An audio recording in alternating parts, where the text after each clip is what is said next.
suis Top 10 aujourd'hui, c'est bien spécial. Nous allons recevoir chacun des finalistes de la plus récente édition de La Voix parce qu'il y a un album qui paraît la semaine prochaine et on va s'entretenir avec celui qui a remporté les grands honneurs de la plus récente édition. Johan, bienvenue à l'émission. Un gay qui a fait parler énormément des gens qui disaient oui, c'est correct, d'autres qui avaient certaines réserves, mais après avoir analysé et écouté l'album, j'ai comme l'impression que de temps en temps, il y avait des chansons que tu as interprétées qui étaient loin un peu de ton style où tu es vraiment dans une belle zone de confort. Là. Oui, mais c'est sûr que quand les prestations que j'ai faites à La Voix ont été un peu différentes. Exactement. Puis, donc, j'ai eu beaucoup de plaisir à faire l'album. Ben, je veux dire, les deux chansons. Oui. Parce que là, on me sentait plus près de ce que Exactement. Il y a une chanson parce que vous avez la pièce qui vous a permis ou que vous avez interprétée, et aussi vous avez eu le droit de faire une reprise. Et toi, tu as choisi une pièce qui est faite par un gars qui s'appelle PJ Shaver. Oui. Qui est un vrai de vrai tough. Je suis allé lire un peu sur lui tout à l'heure, le gars qui a réglé des comptes avec une arme à feu directement. Toi, tu le connaissais de quelle façon, cet artiste-là? Ben, lui, c'est un chanteur country américain. Ouais, un vrai de vrai. Un vrai de vrai. Puis mon père, j'ai grandi en écoutant cette musique. OK. Donc ça faisait longtemps que je connaissais cette chanson-là. C'est la chanson que j'ai faite aux auditions à l'aveugle. OK.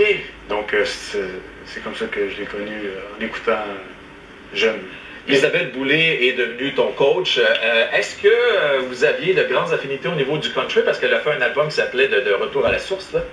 Oui, mais c'était axé sur le style musical country. Ben, je pense que côté personne, on se rejoint, okay. Isabelle et moi, puis côté musical aussi. Je pense que, oui, ça m'étonnerait pas. Là. On va aller écouter un extrait de ta chanson qui se retrouve. C'est signé Luc Larochelière. C'est Ta métro. On est tout de suite après avec Johan. Ta métro sans sortie de secours, sans excuses, sans recours, un mot.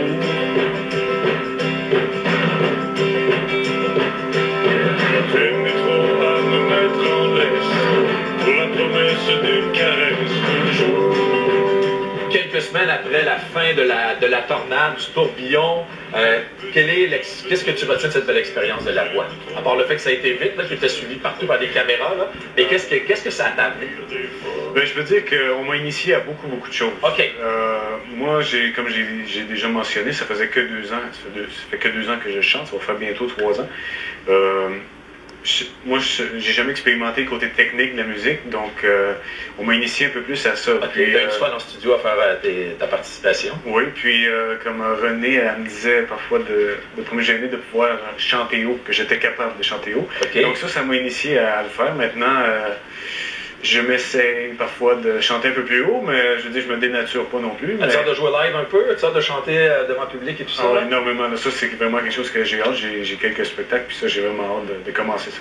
Merci beaucoup de ta visite aujourd'hui, Johan. On doit faire ça pas trop long parce qu'on a encore 3 autres personnes qui ont été finalistes. Puis on va aller voir le plus récent vidéoclip. C'est le coup de cœur d'ailleurs à Musimax de ta coach Isabelle Boulay avec sa version de cette chanson de Serge Reggiani.